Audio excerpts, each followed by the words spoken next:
प्रबाद पुरुष विजु पट्टनायक प्रति सांसद निशिकांत दुबे अपमान को नहीं सोशल मीडिया रे एहार निंदा करिसेंती। राज्यसभा को निर्वाचित सांसद दिलीप राय भारत एवं ओडिशा प्रति तांकर असाधारण अवदान को सस्ता एवं चांचल्यकर राजनैतिक मंतव्य ह्रास करने अन्याय एवं गभीर असम्मानजनक बोली दिलीप राय कहते।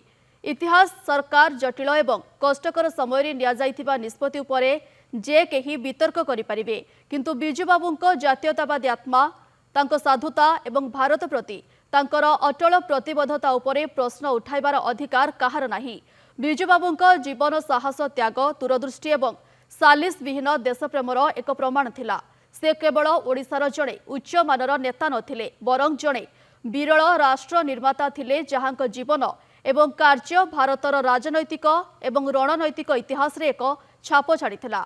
ओडिशावासींक पई बिजुबाबू गर्व, ऐतिह्य, परिचय एवं सम्मान प्रतिनिधित्व करती। ओडिशार जड़े गर्वित पुत्र भाव तांको मने रखाजिबो बोली से उल्लेख करिसेंती।